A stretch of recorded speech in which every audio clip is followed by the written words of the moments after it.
Olá, vamos dar continuidade aqui aos nossos estudos de História e acabamos de ver a Revolução Inglesa, então entramos agora num novo processo e, na minha opinião, um dos processos mais importantes para a gente entender o funcionamento e a organização dos nossos sistemas políticos, do nosso sistema educacional, das ciências, enfim, de vários pontos da nossa sociedade atual. Né? Grande parte disso que nós conhecemos como a organização básica da nossa sociedade hoje nasce desse processo que nós vamos começar a falar hoje. Né? O assunto é iluminismo, nós vamos dividir isso em duas aulas. Hoje nós falamos sobre os antecedentes do iluminismo, a origem do iluminismo, as suas ideias principais, as suas características, e no próximo vídeo nós vamos falar sobre pontos específicos dentro do iluminismo, como o despotismo esclarecido, como a religião dentro do iluminismo e a própria educação e seus grandes pensadores, suas grandes produções. Então, vamos começar, né? A gente estava falando ali de meados do século XVII no vídeo passado, né? Que é quando acaba a Revolução Inglesa. E os seus ideais, na verdade, os acontecimentos, as suas consequências do que aconteceu naquela revolução, naquele processo na Inglaterra, são um dos pontos que vai levar até o surgimento ou o início do processo de iluminismo. Primeiro vamos entender. O iluminismo também vocês podem achar aí como a era da iluminação, o século das luzes. Esse processo aí, ele é geralmente nos livros colocado como um processo que vai começar em 1680 e vai se estender até 1780, né? É um século exatamente. Porém, essas datas elas são discutíveis, porque tanto a gente pode dizer que antes de 1680 já existia ali alguma coisa se organizando sobre os ideais iluministas, como também, certamente, nós vamos ver aqui que, muito além de 1780, né, o que foi produzido, as ideias que foram defendidas, as ideias que surgiram, né, dentro do movimento do iluminismo, elas vão continuar aí indicando, levando a sociedade para novos processos. Né? A gente pode aqui citar por alto e muito rapidamente a Revolução Francesa, a independência dos Estados Unidos e o próprio início dos movimentos de independência na América e até no Brasil, né? Que são ideais baseados aí no que foi defendido no iluminismo. Vocês já devem ter escutado aí os ideais de liberdade, igualdade e fraternidade. Sim, esses são os principais ideais defendidos, por exemplo, na Revolução Francesa e que surgem dentro das discussões, dentro do que é defendido pelos pensadores iluministas. Então, né, como falei para vocês, entre 1680 e 1780 é considerado aí o período onde o iluminismo estava em sua fase de ascensão. Né? Todas as ideias sendo discutidas, a maior parte das publicações sendo feitas, mas aí, que ideias eram essas? Né? Quais eram as características do iluminismo? Primeiro nós vamos entender. O iluminismo ele é um movimento que muitas vezes ele vai ser defendido por parte dos historiadores como um movimento burguês, mesmo que parte da nobreza tenha tomado parte dentro do iluminismo. Né? Então, é um movimento burguês, é um movimento filosófico, né? Que discute, na verdade problematiza aí como era organizada a sociedade com suas bases políticas e suas bases religiosas. Né? Na verdade, critica, ele vai contra esses ideais de organização que vinham permeando aí as sociedades desde a Idade Média. Vale lembrar aqui para vocês que a Idade Média ela é chamada de Idade das Trevas, e é justamente essa ideia, né, de obscuridade, Idade das Trevas, que é combatida com a ideia do iluminismo, da iluminação. Então vamos lá.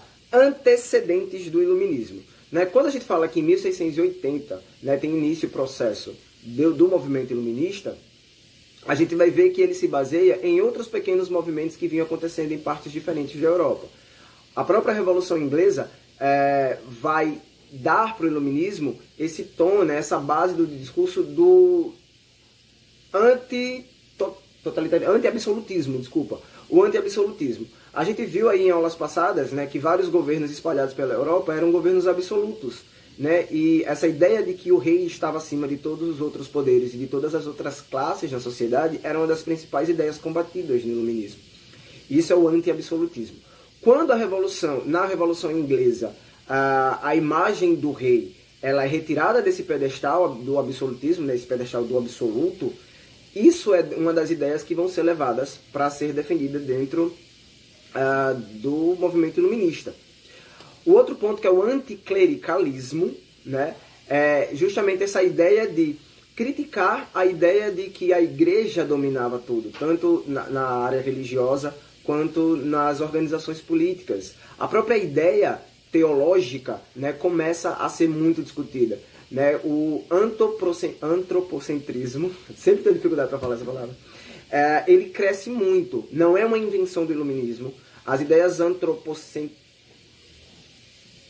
o antropocentrismo, ele já tinha surgido em outros movimentos, ele já tinha sido, já surge aí em outras discussões, principalmente dentro do Renascimento, essas ideias filosóficas, essa discussão do homem estando no centro das coisas, né, do racionalismo, que é outra característica, ser colocado à frente da visão religiosa. Tudo isso já vem sendo discutido desde o Renascimento, que é outro movimento que antecede o iluminismo e que dá ideias para ele. Então, quais movimentos nós temos antes do surgimento do iluminismo e que influenciam ele? O que eu já falei aqui. O processo, né, da queda do rei absoluto que acontece na Inglaterra, o Renascimento, o próprio Renascimento, que começa a acontecer principalmente na Itália, mas que aí toma conta de parte da Europa, e as ideias aí do surgimento das teorias científicas, né? O cientificismo se torna uma outra característica. Era a ideia aí de quebrar a visão religiosa, que todas as explicações possíveis para a existência do homem, da organização da sociedade, durante toda a Idade Média, sempre foi explicado pela Igreja, e o movimento iluminista vinha aí criticar justamente isso, criticar, ir contra isso, na verdade.